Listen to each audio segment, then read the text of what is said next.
हम देखने वाले हैं फाइंडर। तो दोस्तों मूवी की शुरुआत में हम एक एडवोकेट को देखते हैं जिसका नाम डायलन होता है और वो एक कॉलेज में चीफ गेस्ट बन के आया है। इसके बाद वो अपनी स्पीच देकर उसमें अपने बारे में बताकर सभी बच्चों को मोटिवेट करता है। उसी दौरान वो उन्हें क्राइम से रिलेटेड भी कुछ बातें बताता है। वहाँ उन्हीं स्टूडेंट्स के बीच हम वासु और निडिया को देखते हैं जो कि कॉलेज के स्टूडेंट्स होते हैं। एडवोकेट सभी से उनके ड्रीम के बारे में पूछने लग जाता है। जवाब में वासु खड़े होकर अपने ड्रीम के बारे में एडवोकेट को बताने लग जाता है। कहता है कि उसका सपना है एक एजेंसी स्टार्ट करने का जिसमें वो उन बेगुनाह लोगों को जेल से आजाद करवाने का काम करेगा जो कि इनोसेंट होते हुए भी जेल में है और उन बेचारों को किसी और की गलती के लिए जेल में डाल दिया गया है। उसके बाद वासु ये भी बताता है कि उसको ये आइडिया कहां से आया। वो अमेरिका की एक एजेंसी का नाम बताता है जिसका नाम होता है इनोसेंट और उसका काम भी यही है बेगुनाह लोगों को जेल से बाहर निकालना। फिर वासु एक एग्जांपल के लिए इंडिया में 1983 में हुए एक केस के बारे में बताता है जहां एक बार एक औरत का मर्डर हो जाता है और जब वहां पर पुलिस मर्डर को नहीं पकड़ पाती तो वो एक इनोसेंट आदमी को पकड़कर जेल में डाल देती है और फिर उसे काफी मारती भी है। उसके बाद पुलिस उसे टॉर्चर करती है कि तुम्हें ये कहना है कि मरी हुई औरत तुम्हारी पत्नी थी और तुमने उसका कत्ल किया। पुलिस के टॉर्चर करने से वो आदमी एक्सेप्ट कर लेता है कि उसने ही मर्डर किया, पर जब पुलिस उसको कोर्ट में लेकर जाती है तभी वहां पर उस आदमी की रियल वाइफ आ जाती है जिसको देखकर सभी हैरान हो जाते हैं। और अगर इसकी वाइफ का इसने मर्डर कर दिया था तो ये औरत कौन है,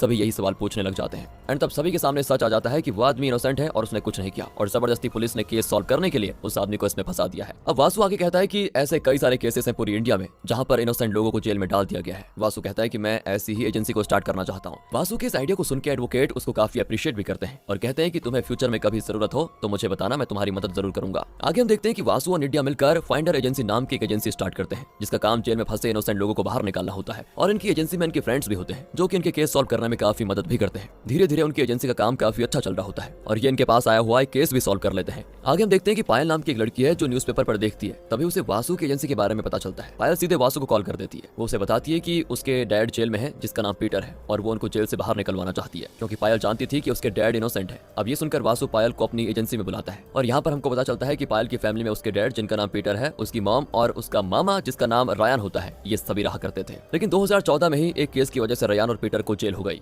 आगे हम देखते हैं कि पायल वासु की एजेंसी में आती है जहां वो वासु से मिलती है और वासु के पूछने पर बताती है कि उसके डैड जेल में कैसे कैसे गए, क्या क्या हुआ था। एक्चुअली पीटर एक बार एक फ्रॉड एजेंसी में अपने पैसे डाल देता है क्योंकि उन्हें कहा गया था कि कुछ दिनों में उनके पैसे डबल होंगे और तब उनको मिलेंगे और पीटर के कहने पर बाकी गाँव वालों ने भी उस एजेंसी में अपने पैसे डाल दिए थे ये उम्मीद से कि उनके पैसे भी डबल हो जाएंगे। पर कुछ दिनों के बाद पता चला कि वो एजेंसी तो फ्रॉड थी और वो एजेंसी वाले सबके पैसे लेकर भाग गए थे। ये सुनकर पीटर को काफी बड़ा सदमा लगता है जिसके बाद सभी गाँव वाले पीटर के घर पर आकर चिल्लाने लग जाते हैं और कहने लगते हैं कि अब तुम हमारे पैसे वापस लौटाओगे क्योंकि पीटर के कहने पर ही गाँव वालों ने उस एजेंसी में पैसे दिए थे। पीटर भी गाँव वालों से कहता है कि मैं तुम सबके पैसे जरूर लौटा दूंगा, बस मुझे कुछ दिनों का टाइम दे दो। पीटर को गाँव वालों के 7 लाख रुपए लौटाने थे जिसके बाद सभी गाँव वाले उसकी बात मान के चले जाते हैं और उसे कुछ दिनों का टाइम दे देते हैं। आगे हम देखते हैं कि पीटर अपनी फैमिली के साथ बैठा रहता है और उस वक्त तक पीटर ने गाँव वालों को 2 लाख रुपए दे दिए थे जिसमें 1 लाख पीटर के थे और 1 लाख रेयान के, यानी कि अब उसे सिर्फ 5 लाख और देने की जरूरत थी। आगे सभी एक साथ बैठे होते हैं और वहाँ पीटर अपनी बीवी से कहता है कि हमारे पास अब एक ही रास्ता है, हमें बस 6 महीने तक जेल में रहना होगा, मतलब किसी और के गुनाह को अपने सर पर लेना होगा और 6 महीने के बाद एक एडवोकेट हमको हायर करना होगा जो हमको जेल से बाहर निकालेगा। यानी कि दोस्तों पीटर ये सोच रहा है कि अगर वो और रेयान जेल चले गए तो पैसे देने का टाइम और बढ़ जाएगा। और दोस्तों यहाँ पर एक और फायदा इनका ये होने वाला था कि अगर ये किसी और का आरोप अपने सर पर ले लेते तो इनको 5-5 लाख रुपए मिलते। तो पीटर अपनी बीवी से कहता है कि अगर हमने ये कर दिया तो वो 5 लाख रुपए हम गाँव वालों को दे सकते हैं और अपना ये कर्जा चुका लेंगे। आगे हम देखते हैं कि पीटर और रेयान मर्डर के जुर्म में जेल में चले जाते हैं, पर इनका जो एडवोकेट होता है ना वो पीटर और रेयान को जेल से निकाल नहीं पाता। अब प्रॉब्लम तो ये होती है कि एक तो पहली बात तो ये कि ये दोनों मर्डर के जुर्म में जेल में गए हैं और इनके एडवोकेट के पास अच्छा एविडेंस भी नहीं होता जिससे वो इनोसेंट साबित हो पाए। इसी वजह से एडवोकेट इन दोनों को निकाल नहीं पाता बाहर। अब ये सुनने के बाद पायल से वासु को पता चलता है कि पीटर एक काउंसलर के मर्डर के जुर्म में ही अंदर गया है और ये बात पायल और उसकी माँ को तब पता चलती है जब वो उस एडवोकेट के पास जाते हैं जो कि पीटर के केस को संभाल रहा था और उससे उन्हें पता चलता है कि दोनों एक काउंसलर के मर्डर के केस में ही अंदर गए हैं। लेकिन अब आप सोचेंगे कि वो आदमी कौन था जिसने पीटर और रेयान को पैसे का लालच देकर जेल भिजवाया।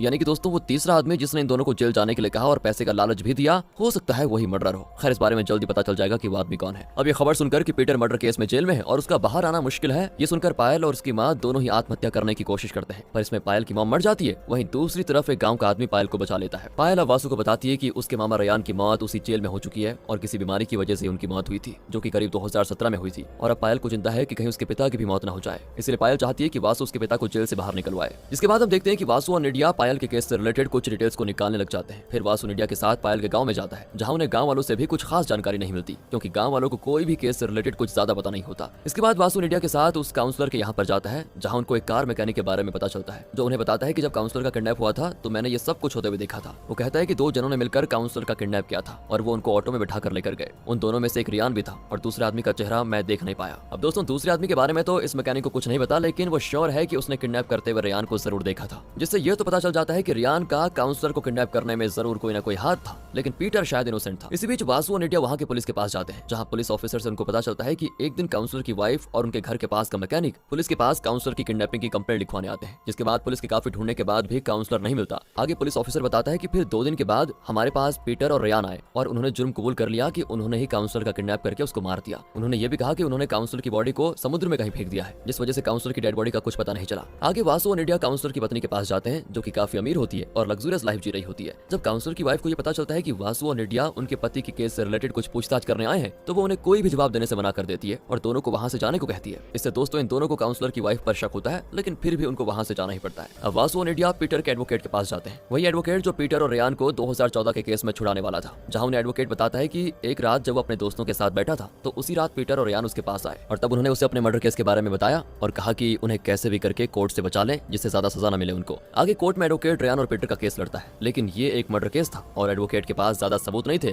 तो रेयान और पीटर को बचाना मुश्किल हो जाता है। और यहाँ तक कि रेयान और पीटर ने पुलिस ऑफिसर को भी बोल दिया था कि हमने ही मर्डर किया है, और दोस्तों इसलिए जेल भी उन्हें हो जाती है। हालांकि एडवोकेट का काम था कि उन्हें बस 6 महीने तक की सजा हो, लेकिन वो इसमें कामयाब नहीं रहता और दोनों को मर्डर के लिए उम्र कैद की सजा हो जाती है। अब यहाँ से भी दोस्तों वासु और निडिया को मर्डर के बारे में कुछ पता नहीं चलता और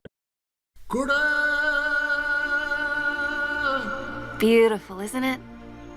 People say it holds sacred wisdom. I've always dreamt I'd और इसीलिए वो चले जाते हैं। आगे हम देखते हैं कि वासु और निडिया पीटर के पास जाते हैं, जो कि जेल में होता है। वहीं इन्हें पीटर से पता चलता है कि फ्रॉड होने के बाद जब वो पूरे दिन परेशान रहा करता था, वो यही सोचता रहता था कि वो गांव वालों के पैसे कैसे लौटाएगा। तो तभी रियान एक दिन पीटर के पास आया और पीटर से कहा कि उसके पास एक रास्ता है। जिसके बाद रियान पीटर को गुरु से मिलाता है, जहाँ गुरु पीटर और रियान को बताता है कि देखो, तुम्हें पुलिस से बस ये कहना है कि काउंसलर का मर्डर हमने किया है, तुम दोनों ने मतलब खुद को फंसाना है और इस काम के लिए तुम्हें 5-5 लाख रुपए मिलेंगे। साथ ही तुम्हें ज्यादा सजा नहीं मिलेगी क्योंकि काउंसलर की डेड बॉडी नहीं मिल रही है, इसलिए शायद जज भी केस को जल्दी बंद कर दे। पीटर बहुत भोला होता है और वो गुरु की बात में आ जाता है। तब हमें ये भी पता चलता है कि ये रियान के लिए एक आम बात थी। वो कई बार पैसे लेकर किसी और के क्राइम के बदले जेल में गया था और इसी तरह वो पैसे कमाया करता था। इसके बाद गुरु पीटर और रियान को ये भी बताता है कि तुम्हें पुलिस को ये बताना है कि कैसे तुमने काउंसलर को किडनैप किया और फिर उसकी बॉडी को समुद्र में फेंक दिया। यहाँ पर हमको पता चलता है कि गुरु काउंसलर के मर्डर में शामिल था, पर यह नहीं पता कि गुरु ने ही काउंसलर का मर्डर किया है। पर यह बात तो फिक्स है कि गुरु उस मर्डर को जानता है जिसने काउंसलर को मारा है। उसी के बिहार पर गुरु एक बकरे को ढूंढ रहा था जो कि मर्डर का इल्जाम अपने सर पर ले ले, और ये बकरे होते हैं पीटर और रेयान। लेकिन तो वो आदमी है कौन जिसने काउंसलर को मारा है और गुरु से ये कहा है कि तुम बस बकरों को ढूंढो जो इस मर्डर का इल्जाम खुद पर ले ले।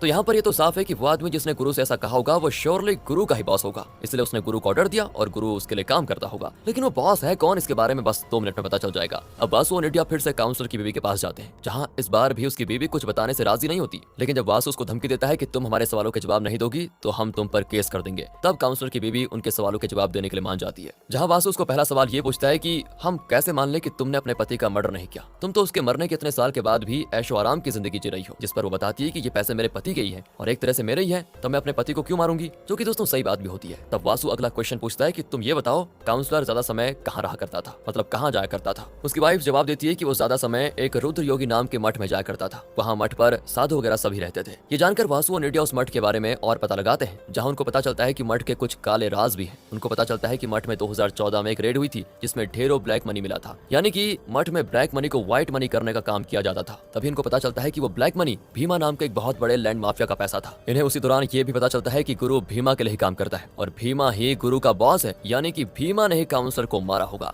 या मरवाया होगा। लेकिन भीमा काउंसलर को क्यों मरवाएगा, जबकि उस वक्त काउंसलर और भीमा अच्छे दोस्त थे? तो इसका जवाब जल्द पता चल जाएगा। अब वासु और निडिया को पता चलता है कि भीमा ने 10 साल पहले उसी मर्डर के समय अपने घर के साइड वाला प्लॉट 3 गुना ज्यादा पैसों की कीमत पर खरीदा था। लेकिन कोई 3 गुना ज्यादा पैसे के लिए प्लॉट क्यों खरीदेगा, यानी कि प्लॉट में कुछ तो गड़बड़ी है। यही सोचकर वासु ये प्लॉट वाली बात पुलिस ऑफिसर को बताता है, जिसके बाद पुलिस ऑफिसर प्लॉट में खुदाई करवाते हैं। उन्हें वहाँ पर एक इंसान का कंकाल यानी कि स्केलेटन मिलता है। और अब आप सोचेंगे कि शायद ये स्केलेटन काउंसलर का ही है जिसे भीमा ने मार दिया था, लेकिन स्केलेटन के रिसर्च करने पर पता चलता है कि ये स्केलेटन काउंसलर का नहीं बल्कि भीमा के पिता का है। हो गए ना दोस्तों आप कंफ्यूज? तो चलिए इस बारे में खुद भीमा से जानते हैं कि वो क्या कहता है। अब ऑफिसर भीमा को अरेस्ट करके कोर्ट लेकर जाते हैं, जहाँ वासु अपने एडवोकेट फ्रेंड दालन को इस केस को लड़ने के लिए बुलाता है, ताकि दालन पीटर की तरफ से इस केस को लड़ पाए, क्योंकि वासु का मानना है कि पीटर नहीं भीमा उस मर्डर का गुनहगार था जिसके लिए पीटर जेल गया था। जहाँ फाइनली कोर्ट में भीमा को सच बताना ही पड़ता है और तब हमको पता चलता है कि 2014 में हुआ क्या था। तो असल में हुआ यह था कि काउंसलर और भीमा दोस्त थे और काउंसलर को यह बात पता थी कि भीमा के पास बहुत सारा ब्लैक मनी है, लेकिन वो सोच रहा होता है कि भीमा उस ब्लैक मनी को व्हाइट कैसे कर रहा है। तभी उसको पता चलता है कि भीमा उन पैसों को मठ में भेजता है, जहाँ से मठ का स्वामी उसे अपने अलग अलग ऑर्गेनाइजेशंस में भेजकर उन पैसों को व्हाइट कर देता है। अब ये जानकर काउंसलर के मन में लालच आ जाता है और वो अपने कनेक्शंस में बड़े बड़े ऑफिसर को इस बारे में बताता है, जहाँ वो ऑफिसर्स उससे वादा करते हैं कि हम जब वहाँ रेड मारेंगे और हमें जो पैसे मिलेंगे उसका 10% हम तुम्हें देंगे। लेंगे और बाकी 90% खुद रख लेंगे। आगे होता भी ऐसा ही है और 10% पैसे काउंसलर के पास आ जाते हैं। अब इस रेड से हुए नुकसान की वजह से भीमा बहुत ज्यादा गुस्सा हो जाता है और सोचने लगता है कि कैसे इन बड़े ऑफिसर्स तक ये बात पहुंची होगी। तब उसको याद आता है कि कुछ दिनों पहले काउंसलर उससे पूछ रहा था कि तुम कैसे ब्लैक मनी को वाइट करते हो, जिससे भीमा समझ जाता है कि काउंसलर को उसके मठ का सच पता चल गया होगा